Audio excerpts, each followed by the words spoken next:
جس طرح بحری کارناموں کی تاریخ مسلمان امیر البحر کے کارناموں کے بغیر ادھوری ہے، اسی طرح مسلمان امیر البحر کا تذکرہ عروج الدین باربروسا اور خیر الدین باربروسا کے بغیر مکمل نہیں ہوتی۔ اس لیے ضروری ہے کہ امیر البحر خیر الدین باربروسا کے ساتھ ساتھ ان کے بڑے بھائی اور اساتذہ امیر البحر عروج الدین باربروسا کے حالات زندگی اور کارناموں سے واقفیت حاصل کی جائے۔ السلام علیکم دوستوں، میں ہوں طاہر علی اور آپ دیکھ رہے ہیں ایچ کے دنیا، اور آج ہم آپ کو خیر الدین باربروسا کے بھائی عروج باربروسا کی کہانی دکھانے جا رہے ہیں۔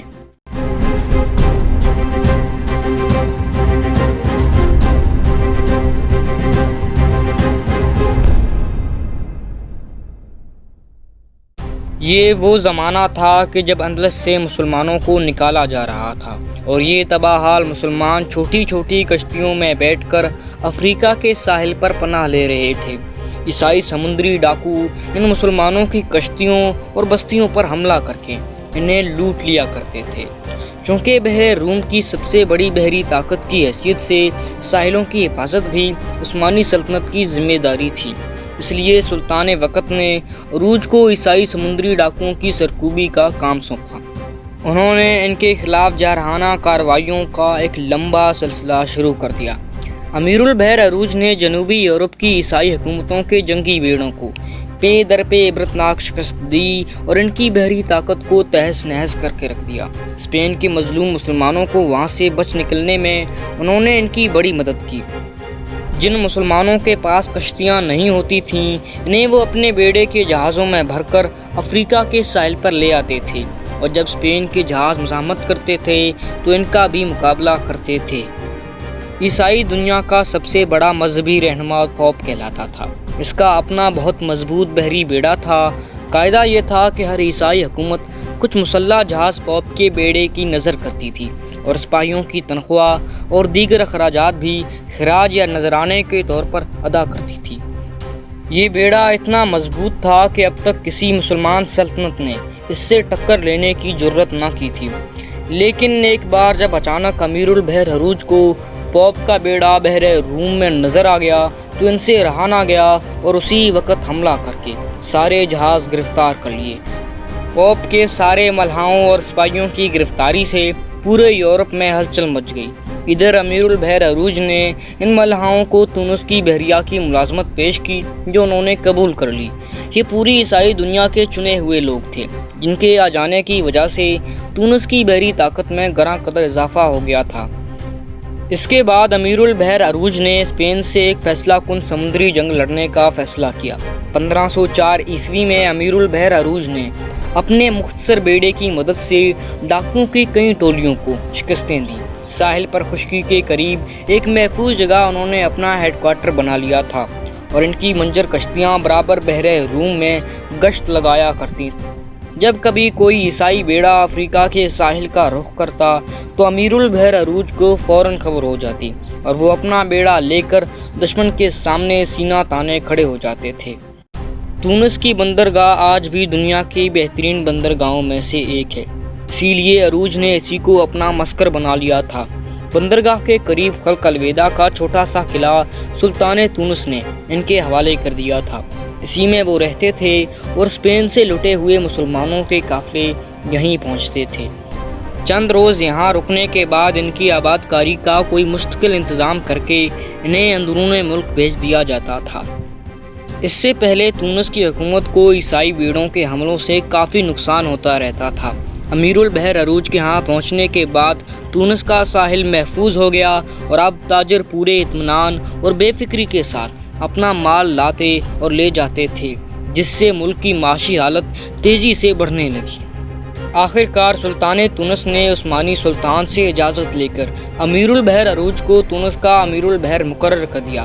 یہ عہدہ سنبھالتے ہی وہ تونس کے بحری بیڑے کی تنظیم میں مصروف ہو گئے، جہاز سازی کے کارخانے کھولے، بحری علوم کی درسگاہیں قائم کرائیں، بندرگاہوں کی مرمت اور توسیع کا کام کیا، اور اس کے بعد عیسائی حملہ وروں کے خلاف دفاعی جنگ کا فیصلہ کیا۔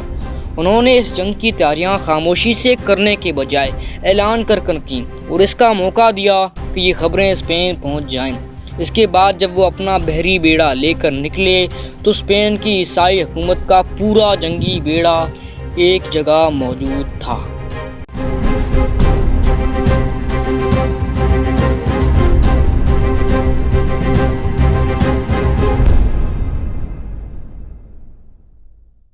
امیر البحر عروج باربروسا کا مقصد بھی یہی تھا کہ اسپین کی پوری بحری طاقت ایک جگہ اکٹھی ہو جائے۔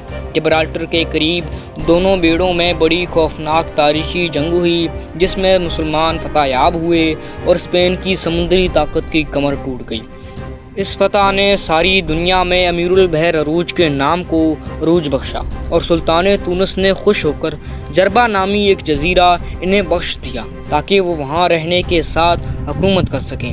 امیر البحر عروج نے اپنے ذاتی جہازوں کو جربہ میں رکھا جبکہ حلقہ الوید کی بندرگاہ میں تونس کے 800 جنگی جہاز ہر وقت ان کے حکم کے منتظر رہا کرتے تھے۔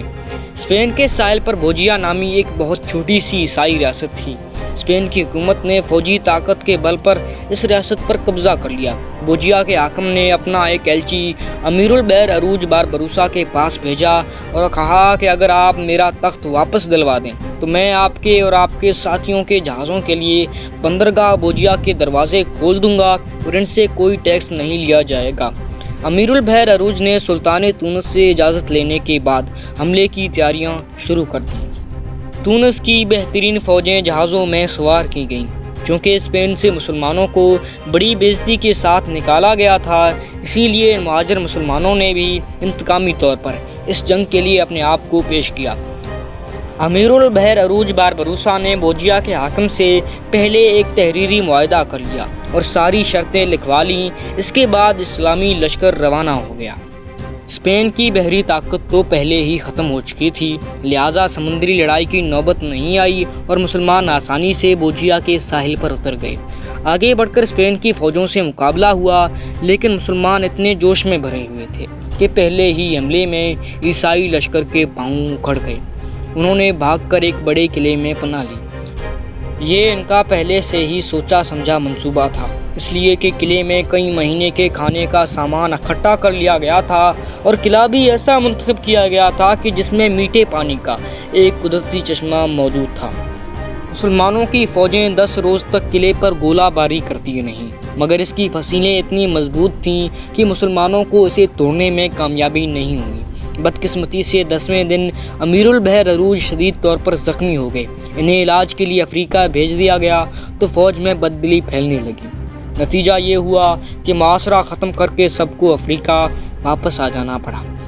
واپسی میں انہیں جنیوا کا ایک تجارتی جہاز تنہا جاتا مل گیا، چنانچہ وہ اسے پکڑ کر تونس لے گئے۔ جب جہاز کے لٹنے کی خبر جنیوا پہنچی تو وہاں کی حکومت نے مشہور عیسائی امیر البحر ڈیویرا کی کمان میں ایک بحری بیڑا روانہ کیا۔ اس بیڑے نے تونس کی بندرگاہ پر حملہ کیا اور اسے لوٹ کر تباہ کر دیا۔ جاتے ہوئے وہ لوگ اپنا لٹا ہوا جہاز بھی لیتے گئے۔ امیر البحر عروج کی بیماری کے دوران ان کے بھائی امیر البحر خیردین باربروسا پورے بیڑے کے انچارج تھے۔ چنانچہ اپنے بھائی کو بیمار چھوڑ کر وہ جزیرہ جربہ پہنچے اور بحری بیڑے کو ٹھیک ٹھاک کرنے میں مصروف ہو گئے۔ چند روز بعد امیر البحر عروج بھی صحت یاب ہو کر وہاں پہنچ گئے۔ اس وقت تک جنگی تیاریاں مکمل ہو چکی تھیں۔ امیر البحر خیردین باربروسا نے یہ تیاریاں جنیوا کی سرکوبی کی غرض سے کی تھیں، لیکن امیر البحر عروج کے دل پر اسپین کی شکست کا داغ تھا، لہٰذا انہوں نے جنیوا کے بجائے دوبارہ اسپین ہی کے ساحل کا رخ کیا۔ اسلامی بیڑے نے لنگر اٹھایا اور تیزی کے ساتھ بوجیا جا پہنچا۔ عیسائی فوجیں پھر اسی قلعے میں محصور ہو گئیں۔ امیر البحر عروج اس مرتبہ قلعہ سر کرنے کی تیاریاں کر کے آئے تھے، چنانچہ چند روز کی لڑائی کے بعد دیواریں ٹوٹنے لگیں اور امید بن گئی کہ جلد ہی قلعے پر قبضہ ہو جائے گا، لیکن عین اس موقع پر اسپین کو بحری کمک پہنچ گئی۔ اسپین کی حکومت نے یورپ کی دوسری عیسائی طاقتوں سے درخواست کر کے یہ کمک منگوائی تھی۔ اب جنگ کا پانسا پلٹ گیا اور مسلمان لشکر کو پسپا ہونا پڑا۔ یہ موقع ایسا تھا کہ مسلمانوں کے بہت سے جہاز بھی پکڑے جاتے، لیکن امیر البحر عروج نے دانش مندی سے کام لیتے ہوئے اپنے سارے زائد جہازوں میں آگ لگوا دی اور فوج کو باقی جہازوں میں لے کر واپس چلے آئے۔ لیکن شکست کی وجہ سے وہ تونس نہیں گئے، بلکہ جبل بنی ہلال نامی پہاڑی گھاٹی میں پہنچ کر لنگر ڈال دیا۔ یہاں جو لوگ آباد تھے وہ اپنی سرکشی کی وجہ سے دور دور تک مشہور تھے۔ آج تک کوئی افریقی حکومت انہیں محیط نہ کر سکی تھی، لیکن امیر البحر عروج نے ان کے ساتھ نرمی اور محبت کا برتاؤ کیا کہ وہ ان کے دل موہ لیے اور انہوں نے خود ہی ان کی اطاعت قبول کر لی۔ اس کے بعد وہ دل و جان سے ان کی بحری مہموں میں شریک ہوتے رہے۔ اسپین کے شہروں مثلاً غرناطہ، اشبالیہ، قادس اور المیہ وغیرہ سے بڑی تعداد میں مسلمان ہجرت کر کے افریقہ کے ساحل پر پہنچتے تھے۔ ان کی اکثریت تونس میں آباد ہو گئی تھی، لیکن ان کی ایک اور خاصی بڑی تعداد الجزائر کے ساحل پر بڑی قسم پرسی کی زندگی بسر کر رہی تھی، کیونکہ مقامی حکومت ان کی آبادی کے لیے کچھ نہ کر سکی تھی۔ اسپین کے عیسائی لٹیروں کی ٹولیاں ان غریبوں کی بستیوں پر آئے دن حملے کر کے ان کا سب کچھ لوٹ جایا کرتی تھی۔ الجزائر میں سلطان سلیم کے پاس بحری فوج تو بہت طاقتور تھی، لیکن بحری طاقت نہ ہونے کے برابر تھی، اسی لیے اسپین کے سمندری لٹیروں کے آگے ان کی ایک نہ چلتی تھی۔ آخر سلطان سلیم نے امیر البحر عروج سے مدد کی درخواست کی۔ انہوں نے یہ درخواست قبول کر لی اور فوراً تیاریاں شروع کر دیں۔ 1516 عیسوی میں ایک مختصر مگر مضبوط بحری بیڑا لے کر امیر البحر عروج روانہ ہوئے۔ بیڑے میں سپاہیوں کی تعداد 6000 سے اوپر تھی۔ الجزائر کے دارالحکومت الجزیرہ کے قریب ایک قلعے پر اسپین والوں کا قبضہ تھا۔ امیر البحر عروج نے وہاں جا کر سمندر میں پڑاؤ ڈالا اور تیر کے ذریعے یہ پیغام قلعے والوں کو بھیجا کہ اگر تم قلعہ ہمارے حوالے کر دو گے تو آزادی اور حفاظت کے ساتھ تمہیں یہاں سے نکل جانے کی اجازت دی جائے گی۔ قلعے کے عیسائی حاکم نے جواب دیا کہ بوجیا کے قلعے میں دوبارہ ہم آپ کو پرکھ چکے ہیں اور آپ ہمارا امتحان لے چکے ہیں، لہٰذا دھمکیاں دینا بیکار ہے۔ امیر البحر عروج نے قلعے کا محاصرہ کر لیا اور 20 دن تک گولہ باری جاری رکھی۔ نہ ان کا گولہ زیادہ دور جاتا تھا اور نہ اس میں زیادہ طاقت ہوتی تھی۔ اتفاق سے عروج کے سپاہیوں اور اسپین سے آئے ہوئے مہاجروں میں کسی بات پر جھگڑا ہو گیا جس نے بڑھ کر بغاوت کی شکل اختیار کر لی۔ مہاجروں نے امیر البحر عروج کی فوجوں کو الجزائر سے نکال باہر کرنے کی سازش شروع کر دی، لیکن سازشوں کو گرفتار کر کے موت کی سزا دے دی گئی۔ اس میں کئی دن ضائع ہو گئے۔ اس موقع سے فائدہ اٹھا کر قلعے کے عیسائی حاکم نے اسپین سے مدد منگوا لی۔ چنانچہ 7000 جوانوں پر مشتمل ایک بحری بیڑا بھیج دیا گیا جس کا سالار مشہور عیسائی امیر البحر ڈانڈی گوڑی ویرا تھا۔ الجزائر کے بمقابل کھلے سمندر میں دونوں بیڑوں میں خوفناک جنگ ہوئی۔ شروع میں عیسائی بھاری پڑ رہے تھے، مگر امیر البحر عروج نے اپنے بیڑے کا رخ پھیر دیا اور کچھ جہازوں کی پوزیشن اس طرح تبدیل کر دی کہ عیسائی بیڑا دو اطراف سے گھر گیا۔ صرف 4 گھنٹے کے اندر عیسائیوں کو شکست ہو گئی اور امیر البحر ڈانڈی گوڑی ویرا اپنا ایک جہاز تک بچا نہ سکا۔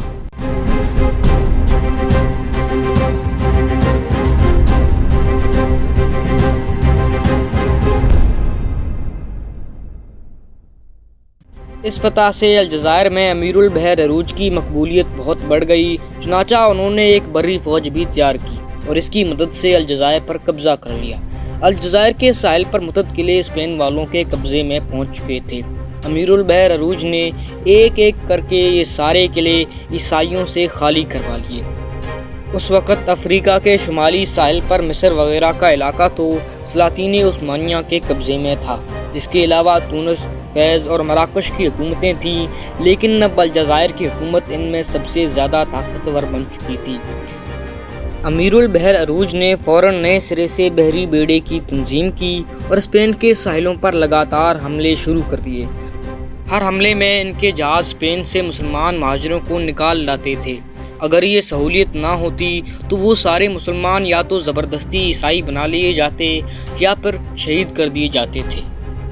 نہ صرف اسپین کی حکومت بلکہ جنیوا اور وینس کی حکومتیں بھی امیر البحر عروج کا نام سن کر کانپ اٹھا کرتی تھیں۔ دنیا کے کسی جہاز کی مجال نہیں ہوتی تھی کہ وہ الجزائر کی حکومت کو ٹیکس دیے بغیر بحر روم سے گزر سکے۔ خاص کر اسپین کے تجارتی بیڑوں کا تو کام ہی بند ہو چکا تھا۔ وہاں کے تاجر برابر اپنی حکومت پر دباؤ ڈال رہے تھے کہ وہ امیر البحر عروج کا زور توڑنے کے لیے کارروائی کرے، مگر اس کی ہمت نہیں پڑتی تھی۔ کچھ عرصے بعد جب چارلس پنجم اسپین کے تخت پر بیٹھا تو اس نے سب سے پہلے یہ کیا کہ چھپکے تیاریاں شروع کر دیں۔ اسپین کے بچے کچے جہاز اکٹھے کیے گئے، کچھ جہاز یورپ کی دوسری عیسائی حکومتوں نے دیے۔ بحری فوجیں افریقہ لے جانے کے لیے تجارتی جہاز حاصل کر لیے گئے اور اس طرح 15,000 بحری اور 10,000 بری فوج لے کر اسپین نے الجزائر پر حملہ کیا۔ یہ بالکل غیر متوقع طور پر ہوا تھا۔ امیر البحر عروج اس وقت دارالحکومت الجزیرہ سے دور تلمسان نامی علاقے میں شکار پر گئے ہوئے تھے۔ ان کے پاس صرف 1500 سپاہی تھے۔ یہ اطلاع ملنے پر اسپینی سپہ سالار کا دل باغ باغ ہو گیا۔ اس نے اپنی بری فوج کو تو الجزیرہ میں چھوڑا اور 10,000 بری فوج لے کر سیدھا تلمسان کا رخ کیا۔ عیسائی دنیا کا خیال تھا کہ جیسے ہی ان کا لشکر وہاں پہنچے گا تو عروج یا تو راہ فرار اختیار کر لے گا یا ان کی منمانی شرطوں پر صلح کی درخواست کرے گا۔ لیکن یہ دیکھ کر عیسائی سپہ سالار دنگ رہ گیا کہ امیر البحر عروج اپنی مختصر جماعت کے باوجود جنگ پر تیار ہو گئے۔ ان 1500 آدمیوں میں ملازمین اور دوسرے غیر فوجی لوگ بھی شامل تھے۔ ہتھیار بھی مکمل نہ تھے۔ شکار ذبح کرنے کی چھریاں اور چاقوؤں تک سے مسلح ہو کر انہوں نے عیسائیوں کا مقابلہ کیا۔ یورپین مورخوں نے بڑی فراخ دلی کے ساتھ مسلمانوں کو خراج تحسین پیش کرتے ہوئے لکھا ہے کہ 1500 آدمیوں میں سے ایک نے بھی پیٹھ نہیں دکھائی، سب کے سب شہید ہو گئے۔ انہی میں خود سلطان امیر البحر عروج باربروسا بھی شامل تھے۔ ان کی شہادت ایک عظیم باب کا خاتمہ تھی، ایک ایسا زریں باب جس پر نہ صرف اسلامی تاریخ بلکہ بحریہ کی عالمی تاریخ ہمیشہ فخر کرتی رہے گی۔ شہادت کے وقت ان کی عمر صرف 45 سال تھی۔